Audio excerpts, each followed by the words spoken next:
Bonjour tout le monde, dans cette vidéo-ci, on va s'intéresser au concept de moyenne.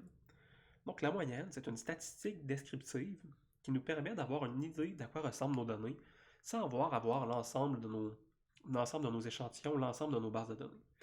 Donc ce que la moyenne me donne comme information essentiellement, elle me donne l'information de si je devais prendre une variable au hasard. Donc si par exemple j'ai un graphique avec une cinquantaine d'observations ou une dizaine d'observations, la quantité n'est pas importante. Donc, si par exemple j'ai plusieurs observations dans mon échantillon et que je devais en prendre une au hasard, eh bien la moyenne me dit essentiellement ce serait quoi la donnée, la valeur de laquelle se rapprocherait le plus mon observation que j'aurais tirée au hasard. Donc, c'est une estimation qui se rapproche le plus possible de toutes mes observations. Donc ça pourrait ressembler à ça, par exemple. La moyenne, on va la décrire souvent comme étant Y bar. Donc mes observations ont une valeur qui varie sur l'axe des Y et ont une valeur moyenne de Y bar. Donc quand on était au secondaire, on calculait la moyenne grâce à la formule suivante. On avait que Y bar était égal à la somme de toutes mes observations, donc plus Y2, et plus toutes mes informations jusqu'à yn. Donc ici, par exemple, j'ai n observations dans mon échantillon. Et on divisait le tout par le nombre d'observations qu'on avait, et ça nous donnait essentiellement la moyenne. Par contre, le seul problème qu'on a avec cette formule-là, c'est que c'est une formule qui n'est pas très dense. C'est une formule qui est longue à écrire. Et imaginez-vous que j'ai une centaine d'observations dans mon échantillon. Eh bien, est-ce que je vais commencer à écrire ma formule et à additionner 100 chiffres comme ça pour vous dire que je fais la moyenne? Eh bien, naturellement, la réponse c'est non.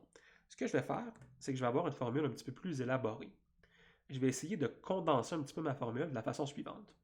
Donc, y bar est égal à 1 sur n multiplié par la sommation. Donc ici, le caractère que vous voyez là, le symbole, l'espèce de M renversé sur le côté, c'est un symbole qui veut dire fais la somme de toutes mes variables y. Donc i est égal à 1. Donc ce que je lui dis, c'est essentiellement prends toutes mes données i est égal à 1, donc part de la variable y1 et additionne les toutes jusqu'à la variable n. Donc c'est ce que je suis en train de dire avec mon opérateur ici de sommation. Et cette formule-là, c'est une façon de condenser ce qu'on voit précédemment.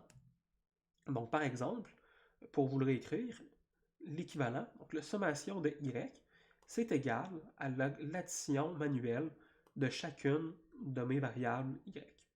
y2 plus jusqu'à yn. Donc, c'est une façon beaucoup plus simple, pardon, je vais juste recommencer ça, jusqu'à yn.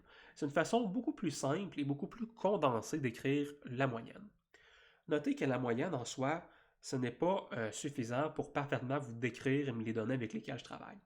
Certes, c'est intéressant d'avoir une idée de la valeur moyenne de mes données, mais il y a quand même quelques faiblesses à cette observation-là. Laissez-moi vous en faire la démonstration avec deux échantillons suivants. Imaginez-vous que j'ai deux observations, deux échantillons d'observation. La première en bleu. Et donc ça, c'est mon échantillon d'observation. J'ai une moyenne à cet échantillon-là qui se situe à peu près ici. Donc ça me donne mon Y bar, l'observation moyenne. J'ai également un deuxième échantillon. Remarquez que cet échantillon-là a beaucoup plus de variance, c'est-à-dire qu'ils sont beaucoup plus éparpillés.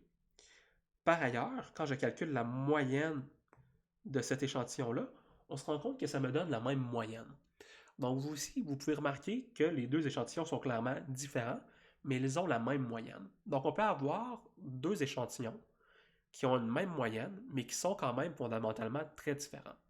Donc ce n'est pas suffisant pour nous, en tant que statisticiens, en tant qu'économistes, de se caractériser un échantillon ou une base de données simplement en se fiant à sa moyenne.